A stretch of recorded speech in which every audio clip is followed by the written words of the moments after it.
नमस्कार, मी Shruti Rahul. News top 9 या bulletin मध्ये आपलं स्वागत करते. आपण वेगवेगळ्या क्षेत्रातल्या महत्त्वाच्या नऊ घडामोडी न्यूज टॉप 9 मध्ये जाणून घेत असतो. आज सुरुवात करूया मोठ्या बातम्यांनी. पंतप्रधान नरेंद्र मोदी आज मन की बात कार्यक्रमातून देशवासियांशी संवाद साधणार आहेत. सकाळी 11 वाजता ते देशवासियांशी संवाद साधतील. मोदींचा हा 77वा मन की बात कार्यक्रम आहे.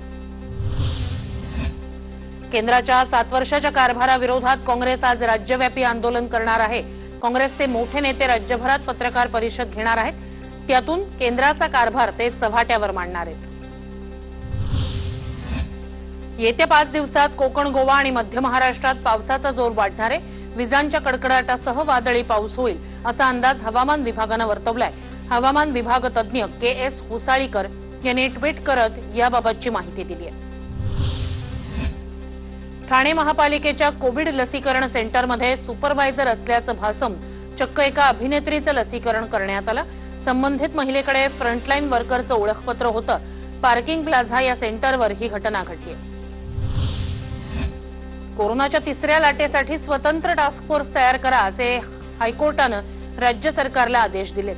टास्क फोर्स कोरोनाच्या जुन्या अनुभवाच्या आधारे तयार करा असे आदेशही हायकोर्टानं दिलेत. व्हिएतनाममध्ये कोरोना विषाणूचा आणखी एक घातक व्हेरिएंट सापडल्याचं समोर आलंय. हा व्हेरिएंट भारत आणि इंग्लंडमध्ये आढळणाऱ्या विषाणूपासून तयार झाल्याची माहिती व्हिएतनामच्या आरोग्यमंत्र्यांनी दिली आहे. तर या कोरोना व्हेरिएंटचा हवेतून प्रसाराचा वेग एरवीपेक्षा जास्त आहे. मुंबईत कोरोनाचं प्रमाण कमी होताना दिसतंय. मुंबईतील कोरोना दुपटीचा दर वाढलाय. तो 400च्या उंबरठ्यावर पोहोचलाय. तर मुंबईतील एकूण कोविड वाढीचा दर 0.17% झालाय. तर मुंबईतील दुपटीचा दर 399 दिवसांवर गेलाय.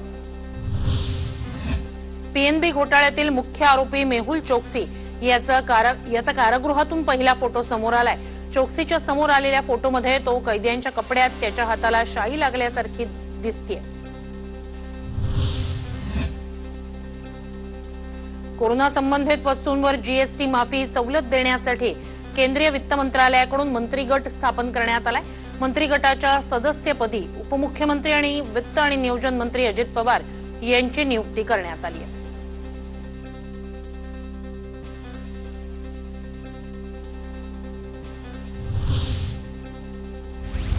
आणि आता पाहूया महत्त्वाच्या बातम्या. ब्रिटनचे पंतप्रधान बोरिस जॉन्सन यांनी त्यांची गर्लफ्रेंड केरी सायमन हिच्यासोबत विवाह केलाय. वयाच्या 60व्या वर्षी बोरिस जॉन्सन यांनी वेस्टमिन्स्टर चर्चमध्ये गुप्तपणे लग्नगाठ बांधली. याआधी 30 जुलैला लग्न करणार असल्याची माहिती त्यांनी दिली होती. जळगाव महापालिकेत शिवसेनेनं पुन्हा एकदा भाजपला धक्का दिलाय. भाजपच्या आणखी 3 नगरसेवकांनी शिवसेनेत प्रवेश केलाय. मुंबईत मुख्यमंत्री उद्धव ठाकरे यांच्या उपस्थितीत हा पक्ष प्रवेश पार पडला.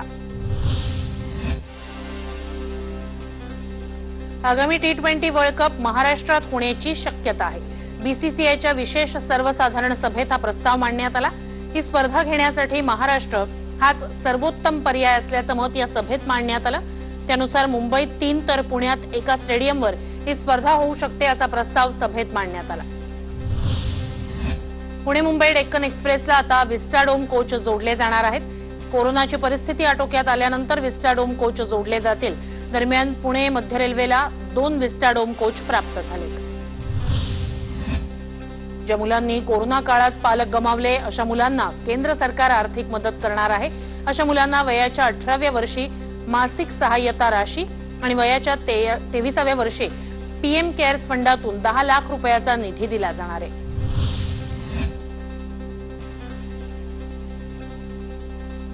दिल्लीमध्ये 7 जून पर्यंत लॉकडाऊनची घोषणा करण्यात आली.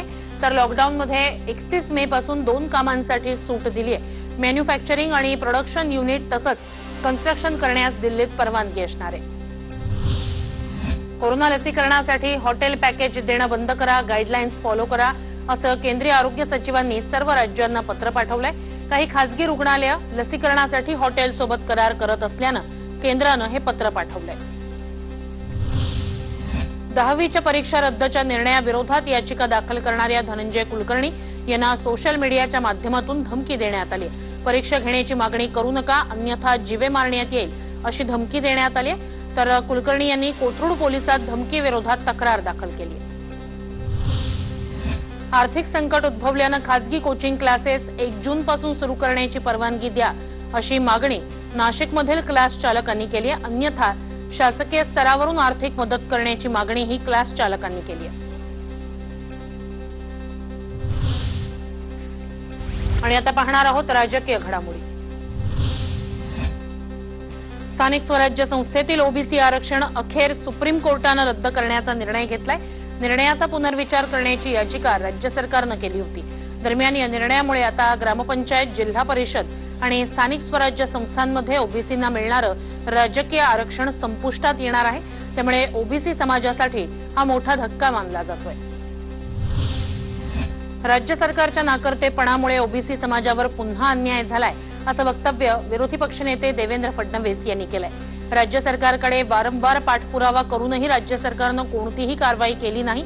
त्यामुळे आता तरी नाकर्तेपणा सोडून जागे व्हा असं पत्र फडणवीस यांनी मुख्यमंत्र्यांना पाठवलंय। ओबीसी आरक्षण रद्द झालं त्यावरून नाना पटोले यांनी फडणवीसांवर हल्लाबोल केला। फडणवीसांच्या काळात ओबीसींवर अन्याय झाला, त्यांच्या काळात ओबीसी आरक्षण रद्द झालं असा आरोप पटोले यांनी फडणवीसांवर केलाय।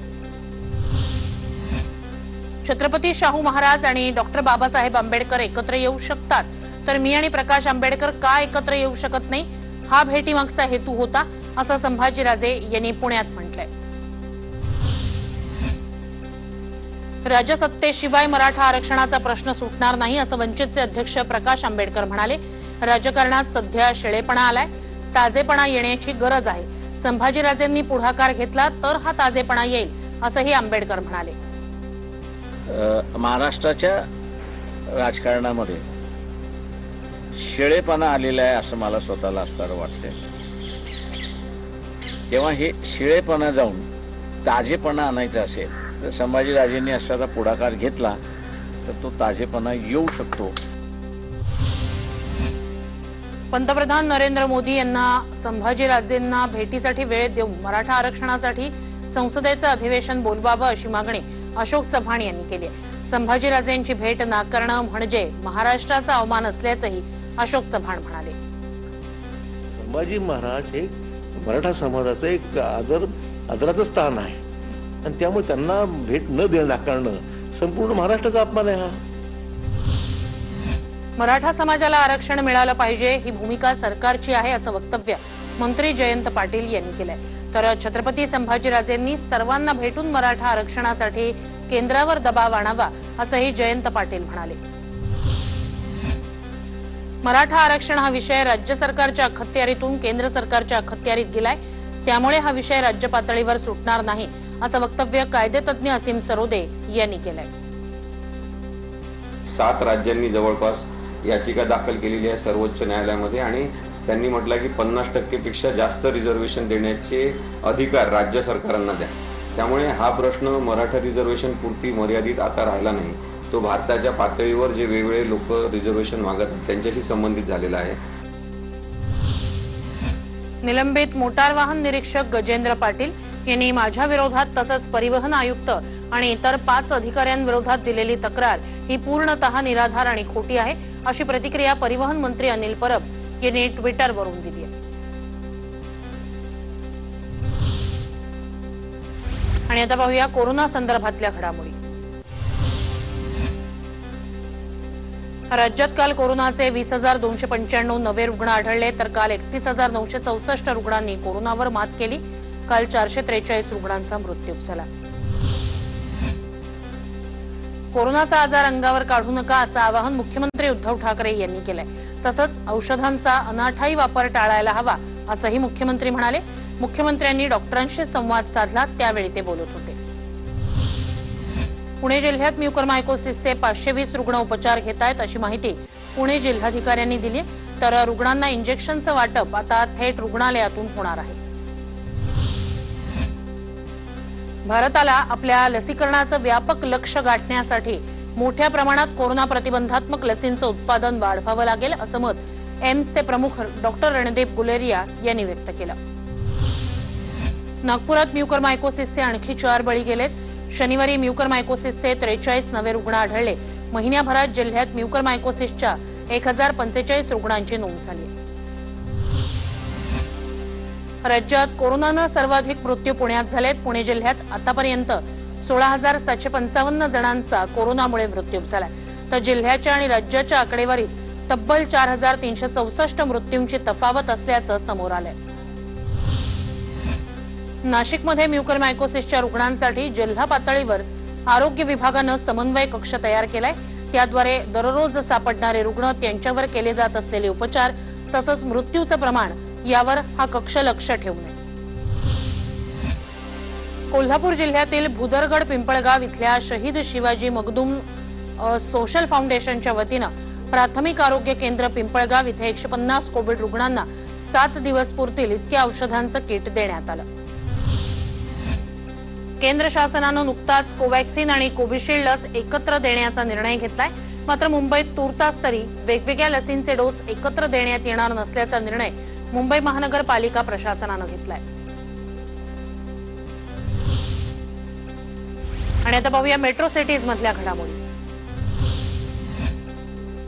नाशिक जिल्ह्यात कोरोनाबाधितांची संख्या घटली आहे. पॉझिटिव्हिटी रेट 10च्या आत आल्यानं धोकादायक रेड झोन मधून नाशिक जिल्हा बाहेर पडलाय. 1 जून पासून जिल्ह्यातील निर्बंध शासनाकडून शिथिल होण्याचे संकेत पालकमंत्री छगन भुजबळ यांनी दिलेत. कोरोनामुळे मृत पावलेल्या कर्मचाऱ्यांच्या वारसांना अनुकंपा तत्वावर नोकरी देण्याचा निर्णय झालेला असतानाही त्याची अंमलबजावणी होत नव्हती. मात्र शनिवारी या निर्णयाचं परिपत्रक जारी केलं गेलं. इंधन दरवाढीमुळे एसटी आणि बेस्ट पुन्हा आर्थिक संकटात आली आहे. इंधन दरवाढीमुळे बेस्टवर महिन्याला 40 लाख रुपयाचा अतिरिक्त बोजा पडणार आहे. परिणामी बेस्टचा आर्थिक तोटा वाढणार आहे. कोरोनातील बंदीचा फटका धार्मिक देवस्थानांनाही बसलाय. 2ऱ्या क्रमांकाचं धनिक मंदिर म्हणून गणना होत असलेल्या शिर्डी साई मंदिराला एका वर्षात तब्बल 286 कोटी रुपयांचा फटका बसलाय.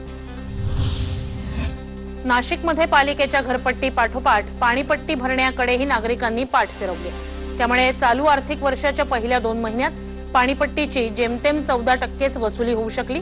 65 कोटी रुपये वसुलीचं उद्दिष्ट असताना जेमतेम 3 कोटींची वसुली झाली. बीड जिल्ह्यात कोरोना पाठोपाठ आता म्युकरमायकोसिसच्या रुग्णांमध्येही मोठ्या प्रमाणात वाढ होतीये. अंबाजोगाईच्या स्वामी रामानंद तीर्थ वैद्यकीय महाविद्यालयात 86 म्युकरमायकोसिसचे रुग्ण आढळलेत. यातील 10 जणांचा मृत्यू झालाय. नागपुरातील रेडियन्स रुग्णालयात एकाच चाचणीसाठी 92 जणांकडून वेगवेगळे दर आकारल्याचा धक्कादायक प्रकार समोर आलाय. तर यावर महापालिकेनं कारवाई करत रुग्णांचे पैसे परत करण्यासाठी रुग्णालयाला 7 दिवसांची मुदत दिली आहे. कोल्हापूर रोडवरील फळ मार्केटमध्ये कोरोना नियमांचं उल्लंघन केल्यानं मोठी कारवाई झाली. महापालिकेची 5 व्यापारी आस्थापनं, 4 वाहनं आणि वखार भागातील एका हॉटेलवर कारवाई करण्यात आली. 81,500 रुपयाचा दंड वसूल केला. नाशिक शहरात गेल्या 24 तासात कोरोना नियमांचं उल्लंघन करणाऱ्या 582 जणांवर दंडात्मक कारवाई करण्यात आली आहे. या नागरिकांकडून तब्बल 2,20,000चा दंड वसूल करण्यात आला.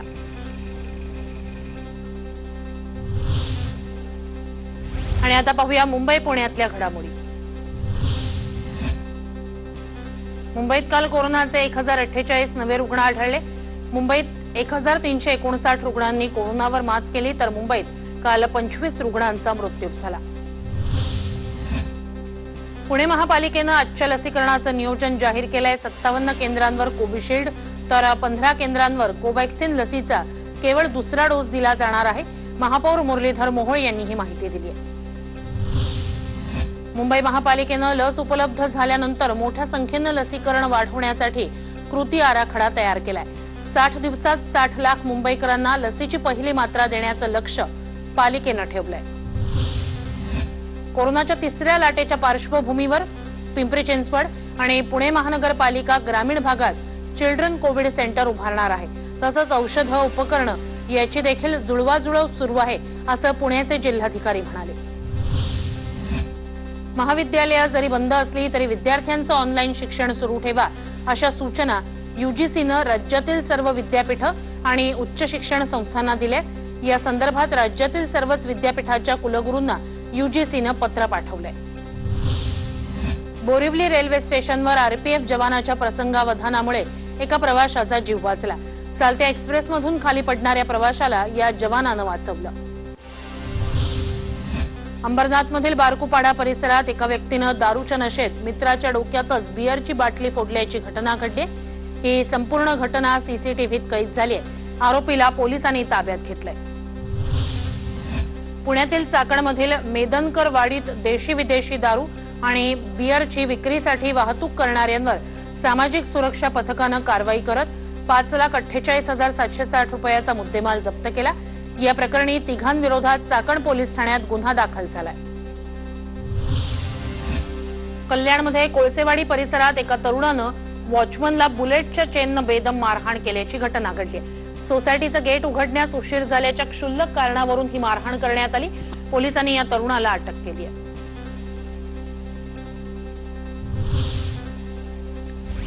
आणि आता पाहूया देशविदेशातल्या घडामोडी. देशातील कोरोना परिस्थितीवर सोमवारी सर्वोच्च न्यायालयात सुनावणी होणार आहे. न्यायमूर्ती DY चंद्रचूड यांच्या खंडपीठासमोर ही सुनावणी सुरू राहणार आहे. देशातील लस पुरवठ्याचं ऑडिट करण्याचा सल्ला काँग्रेसनं सरकारला दिलाय. लस उत्पादन आणि पुरवठ्यातील गुंतागुंतीमुळे लस टंचाई निर्माण झाल्याचं कारण उत्पादकांनी दिलं. त्यामुळे काँग्रेसनं कॅगद्वारे लसीचं ऑडिट करण्याचा सल्ला दिलाय. केंद्र सरकारकडून जून महिन्यात महाराष्ट्र, पश्चिम बंगाल, तमिळनाडूसह मोठ्या राज्यांना 4 कोटी लस दिल्या जाणार आहेत. केवळ भारतात उत्पादन होणाऱ्या लसी दिल्या जाणार अशी माहिती केंद्राकडून देण्यात आली आहे. केंद्राकडून राज्यांना होणारा रेमडेसिवीरचा पुरवठा केंद्रानं थांबवलाय. राज्यांकडे पुरेसा साठा असल्यानं आता केंद्राकडून पुरवठ्याची गरज नाही, असं केंद्रीय मंत्री मनसुख मांडवीय यांनी सांगितलंय. नेपाळ सरकारनं प्रस्तावित अर्थसंकल्पात अयोध्यापुरीत राम मंदिराच्या बांधकामासाठी निधी ठेवलेला आहे. तर नेपाळमधील पशुपती मंदिराच्या दुरुस्तीसाठी 35 कोटीचा निधी मंजूर केलाय. नेपाळचे अर्थमंत्री विष्णू पौडियाल यांनी याबाबतची घोषणा केली आहे. जनतेच्या हितासाठी मी पंतप्रधान मोदींचे पाय धरायलाही तयार आहे, मात्र सुडाचं राजकारण बंद करा असं आवाहन पश्चिम बंगालच्या मुख्यमंत्री ममता बॅनर्जी यांनी केलंय. काल पंतप्रधान नरेंद्र मोदी यांच्या बैठकीला अर्धा तास उशिरा आल्यानं पंतप्रधानांना वाट पाहावी लागल्याचं समोर आल्यानंतर त्यांच्यावर भाजपकडून टीका करण्यात आली. ऑलिम्पिक पदक विजेता कुस्तीपटू सुशील कुमारला सागर धनखडच्या हत्येच्या आरोपात अटक झाली आहे. त्यानंतर त्याला कोर्टात हजर केलं. 4 दिवसाची पोलीस कोठडी सुनावण्यात आली. जम्मू काश्मीरच्या पुलवामा हल्ल्यात शहीद झालेल्या मेजर विभूती शंकर धोंडियाल यांची पत्नी नितिका कौल भारतीय सैन्यात सामील झाल्यात. नितिका यांनी भारतीय सैन्याचा गणवेश परिधान करून हुतात्मा मेजर विभूती शंकर यांना श्रद्धांजली वाहिली. मेजर विभूती फेब्रुवारी 2019 मध्ये जैश ए मोहम्मदच्या दहशतवाद्यांशी झालेल्या चकमकी दरम्यान शहीद झाले होते. आता 100 रुपयांची नोट झगमगती दिसण्याची शक्यता आहे. मिळालेल्या माहितीनुसार ही नोट फाटू शकणार नाहीये, तसंच तिला कापताही येणार नाही. आरबीआयनं 100 रुपयांच्या वॉर्निक लावलेल्या नोटा चलनात आणण्याची तयारी केल्याची माहिती मिळते.